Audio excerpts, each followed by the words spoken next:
आ गया हलवा वाला आ गया नींद चुराने आ गया रंग जमाने आ गया। লিরিক্সগুলো কি ঠিক করলাম জানি না, যাই হোক। হ্যালো বন্ধুরা, কেমন আছো সবাই? আশা করছি তোমরা সবাই ভালো আছো, আর আমিও ভালো আছি। জানো এখন কটা বাজে? সকাল 11টা 20 বাজে, আর আমি তড়িঘড়ি করে ভিডিও করতে আসলাম, কারণ গতকালকে ভিডিও করতে পারিনি। দাম্পত্য কলহের কারণে আমার মাইন্ড ডিস্টার্বড হয়েছিল, সেই কারণে আমি ভিডিও করতে পারিনি। তো যাই হোক, করতে চলে আসলাম ভিডিও। তো আমার কমেন্ট বক্সে দুদিন ধরে দুটো করে ভিডিও দেওয়াতে খুশির যে ঝলকানি দেখছি, আবার লোভ বেড়েও যাচ্ছে। বলছে তুমি 3টে করে ভিডিও দাও, এই দুটো ভিডিও দাও করে করে যেই দুটো ভিডিও দেওয়া শুরু করেছি, এখন বলছে 3টে ভিডিও দাও। আমি যদি প্রত্যেক ঘন্টায় ঘন্টায় ভিডিও দেই, তাও যারা কিনা আমাকে ভালোবেসে, অতিরিক্ত ভালোবেসে দেখে, তাদের মনে হয় তাও পোষাবে না। মনে হয় সারাদিন ফোনটা অন করে নাও, কাজ করছি, খাচ্ছি, ঘুমাচ্ছি, আর শুধুবার ভিডিও শুনছি, তাই না? তো যাই হোক, এগুলো অতিরিক্ত ভালোবাসা। এই ভালোবাসাটা যে ইউটিউবে এসে পেয়েছি, এটাই আমার কাছে অনেক।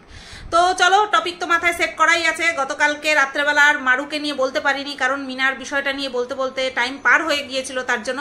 তো আজকে মারুর সাথে বোনাস আছে মন্দিরা, হ্যাঁ, কারণ দুজনে ওতপ্রোতভাবে যুক্ত, ছাড়াছাড়ি করলেও ছাড়াছাড়ি হচ্ছে না, বুঝতে পেরেছো? তো সবার প্রথমে আজকে মন্দিরাকে নিয়ে বলবো, তারপরে যাব মারুর বিষয়। দেখো, মন্দিরা যখন তার মেয়েকে নিয়ে প্র্যাঙ্ক ভিডিও করেছিল, সেই সময় আমি এতটা কষ্ট পেয়েছিলাম।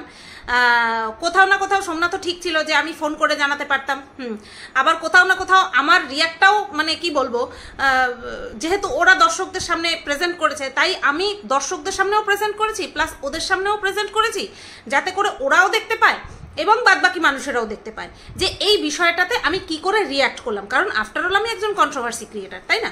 তো সেই সময় প্রচুর পরিমাণে ওভার রিয়াক্ট করে ফেলেছিলাম, এরকমটা শুনেছি। তো এইবার আর কিন্তু সেটা করব না, এবার একেবারে পুরো কন্ট্রোভার্সির মতনই কন্ট্রোভার্সি করব। হ্যাঁ, এই তার আগে না আমি একটা বিষয় ভেবে রেখেছিলাম, ঠিক আছে, যে মারু আর মন্দিরাকে নিয়ে এইভাবে বলবো, সেটা বলি একটু পরে মনে পড়েছে, তাতে কি, সেটা হচ্ছে মন্দিরা আমার কে বোন, না না না না না না না না, মারু আমার কে বন্টু, না না না না না না না না, মন্দিরা আমার কে মিত্র, না না না না না না না, মারু আমার কে শত্রু, না না না না না না না, মন্দিরা আর মারু দুজনেই আমার কন্টেন্ট। হ্যাঁ, এই ভিডিওতে, সোশ্যাল মিডিয়াতে মন্দিরা আর মারু দুজনেই আমার কন্টেন্ট। ইভেন যাদেরকে নিয়ে আমি কথা বলবো, তারা সেই ভিডিওর জন্য কন্টেন্ট, ঠিক আছে? কারণ ধরো কিছু কন্ট্রোভার্সি ক্রিয়েটারকে নিয়ে আমি মাঝে মধ্যে কথা বলি, তো সেই সময় তারা কন্টেন্ট আমার, ঠিক আছে? তো আর এই ভিডিওর জন্য, এই ভিডিও করার জন্য বা চ্যানেলের জন্য, এরা সবাই কিন্তু আমার কন্টেন্টের বাইরে গিয়ে, মানে সোশ্যাল মিডিয়া বা অফ ক্যামেরাতে আমি কাকে কি নজরে দেখছি, সেটা আলাদা ব্যাপার, সেটা আলাদাই জগৎ একটা, ঠিক আছে? তো এবার যেটা বলবো আমি, যে মন্দিরাকে নিয়ে যেটা বলবো, যে ওভার রিয়াক্ট করবো না, লাইফটা তোর, শরীর তোর, তুই বুঝে চলবি, ঠিক আছে? কেন এই কথা বলছি? যখন একদিন ভীষণ পরিমাণে মন্দিরার পেটে ব্যথা মানে পেটে ব্যথা যদি না কমে, ডাক্তারের কাছে গিয়ে ইঞ্জেকশন নিতে হবে, এরকম একটা পরিস্থিতি চলে এসছে। তারপরে শুনলাম যে না, গরম জল খেয়ে আস্তে আস্তে কমেছে। সেই সময় আমাদের সব দিদিদের কাছে প্রতিজ্ঞা করেছিল দুধ চা আর কোনোদিন খাবে না, আর 2 মাস খাসির মাংস খাবে না। 15 দিন যেতে না যেতেই খাসির মাংস খেয়েছে। তো সেইগুলো ভেতরে ভেতরে আমরা বলেছি, প্লাস ভিডিওতেও কন্টেন্ট করেছি। কিন্তু গত পরশুদিন, যেদিন কিনা রিয়াঙ্কাদের বাড়িতে গেল, সেই দিন দেখলাম সকালবেলা কচুরি খেলো, ঠিক আছে? সকালবেলা কচুরি খেলো, তারপরে দুপুরবেলা ঘি দিয়ে ভাত দিয়ে খেলো, তারপরে রাত্রেবেলা আবার রিয়াঙ্কাদের বাড়িতে গিয়ে আবার লুচি খেলো, সেই যাওয়ার পথে আবার একটুখানি দুধ চাও খেয়েছে, ঠিক আছে? লুচি খেয়েছে, তারপরে মিষ্টিও খেয়েছে, ওরা মিষ্টি নিয়ে গেছে, সেই মিষ্টিও মনে হয় দিতে দেখলাম, সেই মিষ্টিও খেয়েছে। আবার পরের দিন, মানে গতকালকের ভিডিওতে দেখলাম সন্ধ্যেবেলা না রাত্রেবেলায় মনে হয় রিয়াঙ্কার পাঠিয়ে দেওয়া লুচি খাচ্ছে। এই বিষয়টা আমি মনে করিয়ে দিলাম। এরপরে ও তো সব কিছুই ক্যামেরাতে শেয়ার করে, মানে যদি কষ্ট হয়, শরীরের কষ্ট হয়, সেটা শেয়ার করে। যখন কষ্টটা শেয়ার করতে আসবে, তখন সেই সময় আমার রিয়াকশনটা তোমরা জাস্ট দেখো, ঠিক আছে? সেই সময় রিয়াকশানটা ওভার রিয়াকশান হয়, মানে ওভার রিয়াক্ট করি না আন্ডার রিয়াক্ট করি, সেটা তোমরা জাস্ট দেখো। আমি জাস্ট পয়েন্টগুলো তোমাদেরকে মনে করিয়ে দিলাম যে একটা মানুষ যার কিনা ফ্যাটি লিভার, যার কিনা গ্যাসের ব্যথা উঠলে ইঞ্জেকশন খেতে হয়, এরকম পরিস্থিতি, যার কিনা গরম জল খেয়ে নিজেকে ঠিক রাখতে হয় কোকায়, সে এরকম করে খাচ্ছে, ঠিক আছে? এইভাবে চলছে। আর সোমনাথ কি বলছে? জিভের জন্য ভালো, জিভের জন্য ভালো, ঠিক আছে? হ্যাঁ, এটা তো অবশ্যই যে জিভের জন্য ভালো, শরীরের জন্য ভালো নয়। জিভের জন্য যা টেস্টি, শরীরের জন্য সেটা ভালো নয়। তাই বলে কি জিভকে মেরে ফেলবো? না, জিভকেও বাঁচাতে হবে, কিন্তু সেটাও লিমিটে।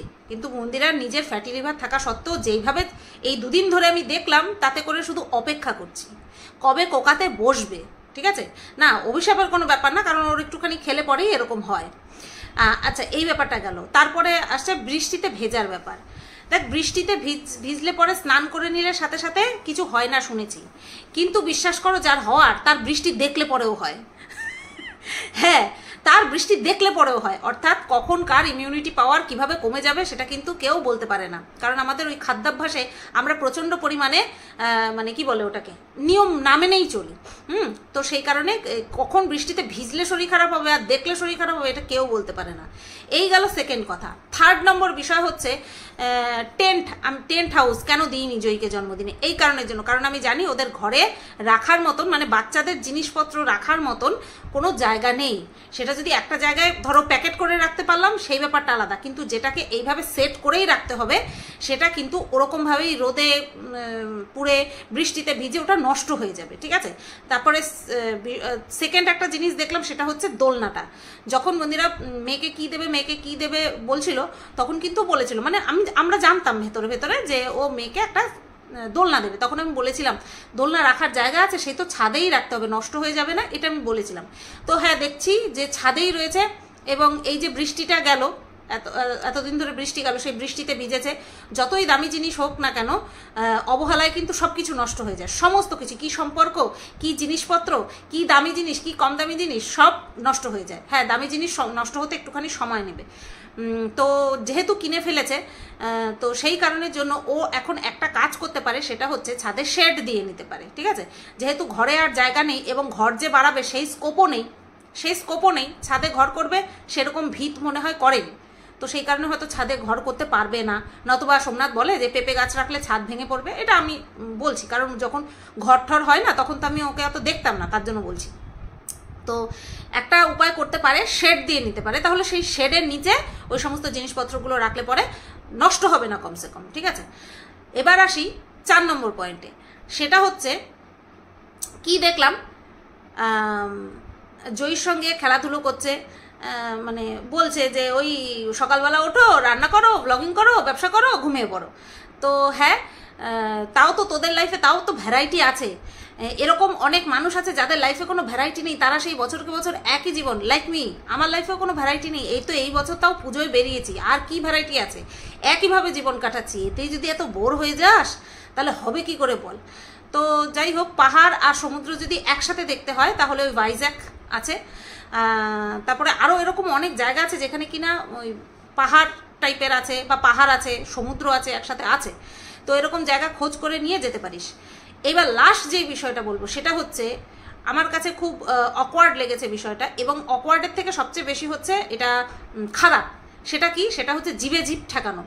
এটা সোশ্যাল মিডিয়াতে তো দেখানো যায়ই না, সে বাচ্চার সাথে হোক আর যার সাথেই হোক, এটা সোশ্যাল মিডিয়াতে তো দেখানো যায়ই না।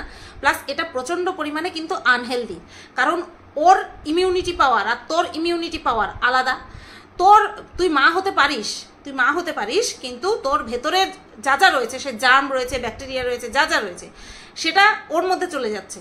ওরটা তোর মধ্যে আসলে ক্ষতি আছে কিনা আমি জানি না, বাট বড়রা আমাদের মধ্যে কিন্তু একটা আলাদা রকম থাকবে, তুই এটা ভালো করে জানিস। তারপরেও তুই এটা অফ ক্যামেরা করিস বা অন ক্যামেরা করিস, যাই করিস না কেন, যেভাবেই করিস না কেন, এটা কিন্তু ক্ষতিকারক। যেটা আমি দেখলাম, যেটা কিনা মারু যখন জয়ীকে লিপ টু লিপ কিস করতো, তখনও কিন্তু আমি বারণ করেছিলাম। আর তুই তো একবারে হাত পার করে দিয়েছিস, সেটা কখনোই করিস না, না আদর বশত, না কন্টেন্ট বশত। আর কন্ট্রোভার্সি তুই এখন সেইভাবে চাস না, সেটা আমি জানি। তো সেই কারণের জন্য বলছি যে এটা তুই অফ ক্যামেরাতেও করিস না আর অন ক্যামেরাতেও করিস না, এটা আনহেলদি, আনহাইজিনিক। বুঝতে পারলাম? চলো, মন্দিরাকে ছাড়লাম, এবার চলে আসি মারুর বিষয়ে। তো মারুর ভিডিওর টাইটেল কি দেখলাম, যে বিয়ের পর প্রথমবার বরকে না জানিয়ে বেরিয়ে গেলাম। এবার কোথায় বেরিয়ে গেলাম না, চিকেন চিকেন করছে, মনটা চিকেন চিকেন করছে, তাই চিকেনকে ধরতে গেছে। তো এই বিষয়ে বলার আগে বলি, কমেন্ট বক্সে কমেন্ট এসে দেখলাম সারাদিন কি করেছো। দেখো, ব্লগাররা যারা কিনা ব্লগ করে, এক্সাইটিং কিছু না থাকলে না ব্লগ করতেই ইচ্ছা করে না। হ্যাঁ, যারা তোমরা দর্শক তোমরা হয়তো বুঝতে পারো না বিষয়টা, কিন্তু আমরা যারা ভিডিও করি না, যদি দেখি দিনে কি সেরকম কিছুই দেখানোর নেই, কিছুই করার নেই, ব্লগ করতে ইচ্ছা করে না, এটা সত্যি কথা।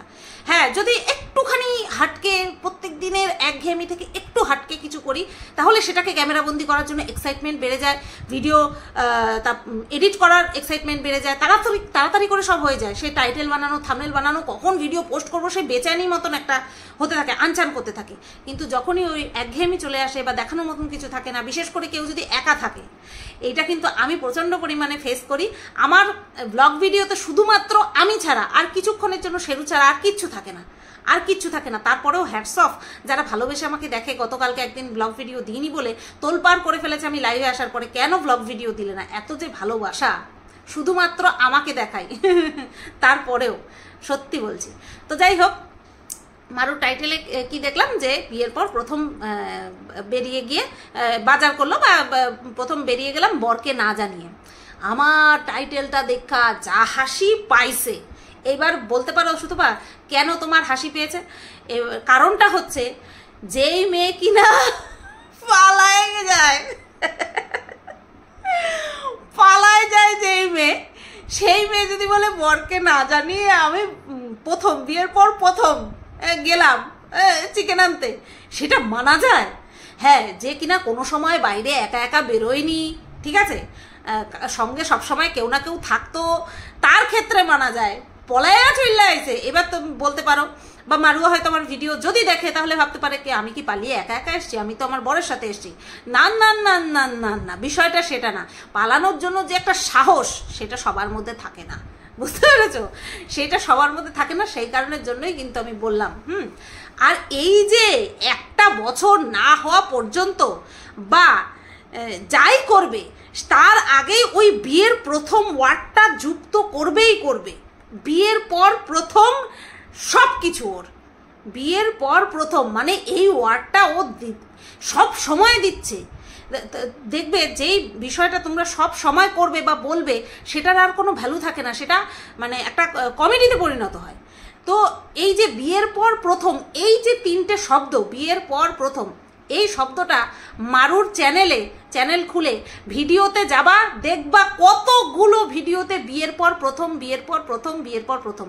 সব কিছু যদিও বা মানা যায়, বিয়ের পর প্রথম পুজো, বিয়ের পর প্রথম দুর্গা পুজো, বিয়ের পর প্রথম লক্ষ্মী পুজো, বিয়ের পর প্রথম কালী পুজো। তোমরা যাতে না ভুইলা যাও যে মারুর সদ্য বিয়া হয়েছে, তার জন্যই কিন্তু এতবার তোমাদের মাথার মধ্যে টোক্কা মারে যে তোমরা খবরদার ভুলবা না বিয়ের পর প্রথম। বিয়ের পর প্রথম যদি হয়, তাহলে তুই কেন সোনার কানের পরিস না, তুই কেন সোনার গলার পরিস না, গলা তো ফাঁকাই থাকে, তুই কেন এরকম করে থাকিস বল, কেন তুই এমটিশন পরিস, কেন তুই এমটিশন পরবি, সোনার কানের পরবি, সোনার গলার হার পরে থাকবি, কখনো খুলবি না, বুঝতে পেরেছিস? বিয়ের পর প্রথম তুই সোনার কানের পরেছিস, এটা কি বিয়ের আগেও পরেছিস? যাই হোক, না আমি পরতে দেখিনি, বিয়ে ফলস কানেরই পরতে, মানে এমটিশনেরই পরতে দেখতাম, ফলস কানের। তারপরে সোনার গলার হার, এগুলো কখনো খুলতে নেই বিয়ের কমসে কম 1 বছর পর্যন্ত। তো যাই হোক, এই বিয়ের পর প্রথম এই শব্দটা শুনে আমি শালা তুই পালায় চলে আসিস, তোর আবার বিয়ের পর প্রথম তুই বরকে না জানিয়ে বেরিয়ে গেছিস, সেটা নিয়ে আবার বর কি বলবে, ও বাবা ও কি বলবে, ও তো জানে না। অথচ আসার পরে সেরকম কোনো রিয়াকশানই দেখলাম না। সত্যি তোর যে এক্সাইটমেন্ট ছিল, সেই এক্সাইটমেন্টে জল ঢেলে দিয়েছে। আর বাবা সেই পর্যন্ত যাচ্ছি, সেই বিষয় পর্যন্ত যাচ্ছি। তার আগে বলি, চিকেন কেন আনলি, মটন আনতে পারতি, 2 পিস মটন ঠুসে খাইয়ে দিতি, কি অসুবিধা, তাই না? তো আর এরপরে বলি যে আচ্ছা তোমাদের কি মনে হয় বলো তো, মন্দিরা আর মারুর সাথে একটা আলাদাই কানেকশান, তাই না? হ্যাঁ, আমি এটা বলে ওদের মনের মধ্যে আরও জাগাচ্ছি, ওটাকে কি বলে, ফিলিংস, আরও ফিলিংস জাগাচ্ছি। দেখো কি গভীর সম্পর্ক দুই বোনের মধ্যে, যে 2 দিন আগেই মন্দিরা কি বলছিল, ইন্দু 3 ইন্দু 3 দেখতে গিয়ে কিছুই বুঝতে পারছিল না, কারণ ইন্দু 2 দেখেনি। আমিও ইন্দু 2 দেখিনি, আমি ইন্দু 1 দেখেছিলাম, দুর্ধর্ষ লেগেছিল, তারপরে আর দেখিনি, ঠিক আছে। তো ইন্দু 2 দেখেনি, তার জন্য ইন্দু 3 বুঝতে পারছিল না, তার জন্য আগে ইন্দু 2 কমপ্লিট করেছে, তারপরে ইন্দু 3 কমপ্লিট করতে করতে ওই ছাদে এসে জামা কাপড় গুছাচ্ছিল, ঠিক আছে, মানে জামা কাপড় নিতে এসেছিল। দুদিন যেতে না যেতে মারু তার ভিডিওতে বলছে একটা ওয়েব সিরিজ দেখছিলাম, সেটা কি, সেটা হচ্ছে ইন্দু 3 দেখতে গিয়ে দেখি ইন্দু 2 তো দেখা হয়নি, ইন্দু 2 তা দেখা হয়নি, ইন্দু 2 তো দেখা হয়নি, এবার হয়েছে। তারপরে এইবার ইন্দু 2টা দেখতে হবে, 3 তো কিছুই বুঝতে পারছি না। এবার আমার বর ইন্দু 1ও দেখেনি, এইবার শুরু থেকে দেখা শুরু করলাম। মানে কি আজব কানেকশন, তাই না? মাঝখানে গৃহপ্রবেশ গেছে শুভশ্রীর, তো সেটার সম্পর্কে কিন্তু মারু বলেনি, হয়তো গৃহপ্রবেশ এখনো যায়নি, গৃহপ্রবেশ এখনো করেনি, এখন ইন্দুতে চলছে। তাই আমি ভাবছি কি মিল দুজনের মধ্যে, আমি শুনছি আর ভাবছি বাবা রে বাবা কি আজব কানেকশন। এইবার আসি থার্ড বিষয়, সেটা হচ্ছে ওর বর যখন আসলো, বাবা যখন মারু ক্যামেরাটা ধরে রয়েছে, ওদের মধ্যে ঝগড়াঝাটি হয়েছে, ওর বর ভাবছে কি বলবো, আমাকে কি খ্যাক করে ধরবে। আমার কথা যদি বিশ্বাস না হয় তোমরা আমার কথাটা শুনে মারুর ভিডিওতে চলে যাও। যখন মারুর বর ঘরে ঢুকলো, ঠিক আছে, সেই সময় যখন মারু ক্যামেরাটা ধরে রেখেছে, তখন ওর মুখটা মনে হচ্ছিল এই কি ধরে একেবারে কেউটে দেবে, ঘাড়ে গদ্দানে কি দেবে, নাকি আমি কি বলবো, তার মধ্যে ক্যামেরা ধরা, ফ্ল্যাশটা জ্বলছে, আমি কি বলবো কি করব কিছুই তো বুঝতে পারছি না। কারণ একটু বেশি কিছু বললে পরে কন্ট্রোভার্সি ক্রিয়েটাররা আমাকে ধরবে, ভিউয়ার্সরা আমাকে বলবে, তারপরে একটু বেগতিক দেখলে পরে তো আমার বউই আমার ধরে দেবে। এই ভেবে চিন্তে ও কিছুই বলতে পারছিল না, কিছুই করতে পারছিল না। তারপরে ঘরে এসে যখন মাংস দেখলো, বিশ্বাস করো ওই বলে না যার যায় না মরলে স্বভাব যায় না, মরলে যার যায় না ধুলে, ঠিক সেরকম একটা ব্যাপার। ও মাংস দেখে ও এমন করতে শুরু করলো যেন কত জন্মান্তর ও মাংস খাই না এরকম একটা ভাবসাব করতে শুরু করেছে। তাড়াতাড়ি দাও, ভিডিও পরে করো, আগে তাড়াতাড়ি দাও, এত সুন্দর গন্ধ বেরিয়েছে, মাংস করেছো, তাড়াতাড়ি দাও, টু মাছ, তাই না? এই যে জিনিসগুলো করে, এগুলো হচ্ছে হ্যাংলামো।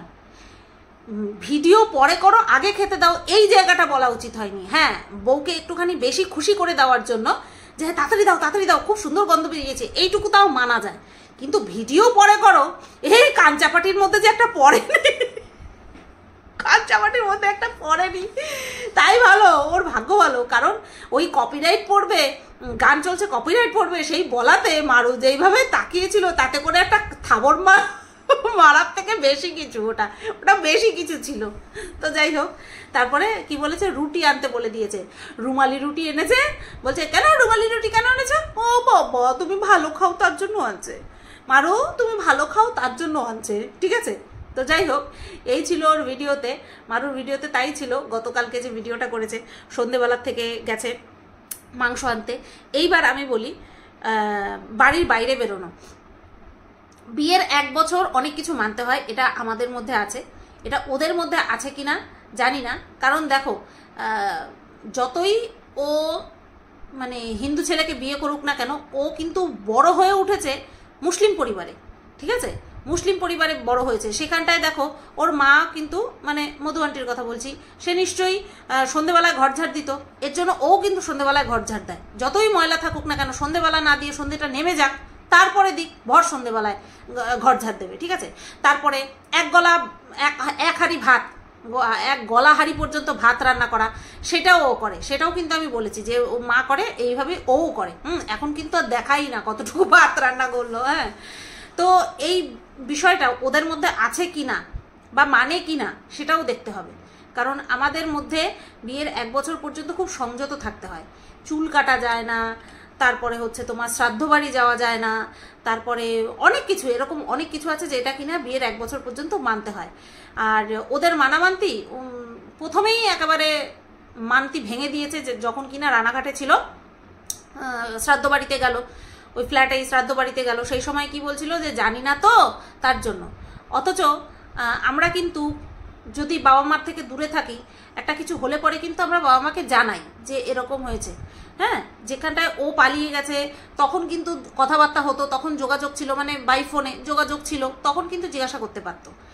এইবার এই যে 1 বছর হওয়ার আগে যে একা বেরিয়েছে, এখানে কি কোনো রোকটোক আছে? না, আমার এটা জানা নেই যে 1 বছর হওয়ার আগে একা একা বেরোনো যাবে না, এটা আমার জানা নেই। তবে হ্যাঁ, সারাদিন যখন টাইম ছিল তখন বিকেলবেলাও যেতে পারতো। আর এখন যা মানে কি বলবো টাইমিং, তাতে করে 5টার পরেই সন্ধ্যা, 5টার পরেই 5টা 10-15তে পুরো সন্ধ্যা দেয় সবাই, তাই না? তো সেইখানটায় যদি তাড়াতাড়ি যেত ভালো হতো। না, রাত্রেবেলা গেছে, বিকেলবেলা গেছে, সন্ধেবেলা গেছে, রাত্রেবেলা না সন্ধেবেলা গেছে, কিছু হয় না, সাবধান থাকতে হবে, ব্যাস, আর কিছুই হয় না। আর এটা তো একটা কন্টেন্ট ছিল যে বিয়ের পর প্রথম। তো যখন ওর বর ঢাকনাটা সরিয়ে দেখলো মাংস, তখন যে বললো মাংস তো ছিল না মানু, হ্যাঁ, ওটা হচ্ছে ওর রিয়াকশন। কারণ ও একা বেরোক, মারু একা বেরোক, সেটা নিয়ে কিন্তু ও ভয় পাবে না, ও ভয় পাবে না। কিন্তু এই বিষয়টাকে কন্টেন্ট করে মারু দিয়েছে টাইটেলে, কিন্তু ওর বর কিন্তু মাংস যে ও একা আনতে গেছে সেটা নিয়ে কিন্তু ভয় পায়নি। শুধু জিজ্ঞাসা করেছি টোটো করে গেছো? হ্যাঁ, টোটো করে গেছে, কারণ ও তো বাড়িতে ছিল না, তাই টোটো করে গেছে।